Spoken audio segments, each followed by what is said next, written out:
اعوذ باللہ من الشیطان الرجیم بسم اللہ الرحمن الرحیم۔ سورۃ یوسف پارہ نمبر 12 سے آج ہم اپنے ترجمے کے سلسلے کو شروع کرتے ہیں۔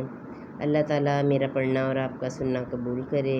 اللہ تعالیٰ ہمیں قرآن پاک کی تعلیمات کے مطابق زندگیاں گزارنے کی توفیق عطا فرمائے، آمین۔ بے شک وہ ہمارے چنے ہوئے بندوں میں سے ہے۔ اور دونوں دروازے کی طرف دوڑے اور عورت نے اس کا کرتا پیچھے سے چیر لیا اور دونوں کو عورت کا میاں دروازے کے پاس ملا۔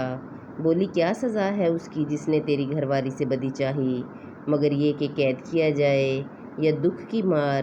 کیا اس نے مجھ کو کہا، اس نے مجھ کو لبھایا کہ میں اپنی حفاظت نہ کروں؟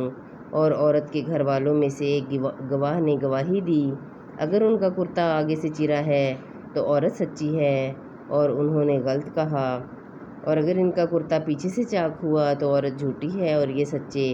پھر جب عزیز نے اس کا کرتا پیچھے سے چرا دیکھا، بولا بے شک یہ تم عورتوں کا چرتر ہے، یعنی فریب ہے، بے شک تمہارا فریب بڑا ہے۔ اے یوسف تم اس کا خیال نہ کرو، اور اے عورت تو اپنے گناہ کی معافی مانگ، بے شک تو خطا واروں میں ہے۔ اور شہر میں کچھ عورتیں بولیں کہ عزیز کی بیوی اپنے نوجوان کا دل لبھاتی ہے، بے شک ان کی محبت اس کے دل میں سرایت کر گئی، سما گئی ہے، ہم نے اسے صریح خود رفتہ پاتے ہیں، ہم تو اسے صریح خود رفتہ پاتے ہیں۔ تو جب زلیخا نے ان کا چرچا سنا تو ان عورتوں کو بلا بھیجا اور ان کے لیے مسندیں تیار کیں اور ان میں ہر ایک کو ایک ایک چھری دی اور یوسف سے کہا ان پر نکل آؤ۔ جب عورتوں نے یوسف کو دیکھا اس کی بڑائی بولنے لگیں اور اپنے ہاتھ کاٹ لیے اور بولیں اللہ کو پاکی ہے، یہ تو جن سے بشر سے نہیں، یہ تو نہیں مگر کوئی معزز فرشتہ۔ زلیخا نے کہا تو یہ ہیں وہ جن پر تم مجھے طعنہ دیتی تھی، اور بے شک میں نے ان کا جی لبھانا چاہا تو انہوں نے اپنے آپ کو بچا لیا، اور بے شک اگر وہ یہ کام نہ کریں گے جو ان سے میں کہتی ہوں تو ضرور قید میں پڑیں گے اور وہ ضرور ذلت اٹھائیں گے۔ یوسف نے عرض کیا میرے رب مجھے قید خانہ زیادہ پسند ہے اس کام سے جس کی طرف یہ مجھے بلاتی ہے، اور اگر تم مجھ سے ان کا مکر نہ پھیرے گا تو میں ان کی طرف مائل ہو جاؤں گا اور نادان بنوں گا۔ تو اس کے رب نے اس کی سن لی اور اس سے عورتوں کا مکر پھیر دیا، بے شک وہی سنتا جانتا ہے۔ پھر سب کچھ نشانیاں دیکھ دکھا کر پچھلی امت انہیں یہی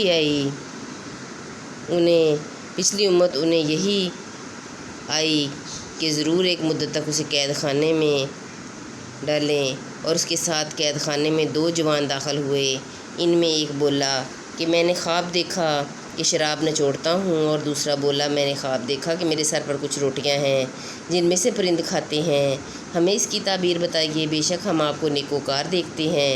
یوسف نے کہا جو کھانا تمہیں ملا کرتا ہے وہ تمہارے پاس نہ آئے گا، اور کہ میں اس کی تعبیر اس کے آنے سے پہلے تمہیں بتا دوں، یہ ان علموں میں سے ہے جو مجھے میرے رب نے سکھایا۔ بے شک میں نے ان لوگوں کا دین نہ مانا جو اللہ پر ایمان نہیں لاتے اور وہ آخرت سے منکر ہیں، اور میں نے اپنے باپ دادا ابراہیم اور اسحاق اور یعقوب کا دین اختیار کیا۔ ہمیں نہیں پہنچتا کہ کسی چیز کو اللہ کا شریک ٹھہرائیں، یہ اللہ کا ایک فضل ہے ہم پر اور لوگوں پر، مگر اکثر لوگ شکر نہیں کرتے۔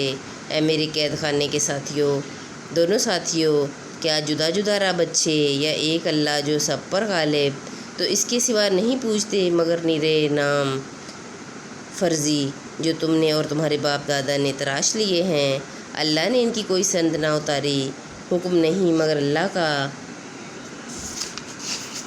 اس نے فرمایا کہ اس کے سوا کسی کو نہ پوجو، یہ سیدھا دین ہے، لیکن اکثر لوگ نہیں جانتے۔ اے قید خانے کے دونوں ساتھیوں، تم میں ایک تو اپنے رب کو شراب پلائے گا، رہا دوسرا وہ سولی دیا جائے گا تو پرندے اس کا سر کھائیں گے۔ حکم ہو چکا اس بات کا جس کا تم سوال کرتے تھے۔ اور یوسف نے ان دونوں میں سے جسے بچتا سمجھا اس سے کہا اپنے رب کے پاس میرا ذکر کرنا، تو شیطان نے اسے بھلا دیا کہ اپنے رب کے سامنے یوسف کا ذکر کرے۔ تو یوسف کئی برس اور جیل خانے میں رہا، اور بادشاہ نے کہا میں نے خواب میں دیکھی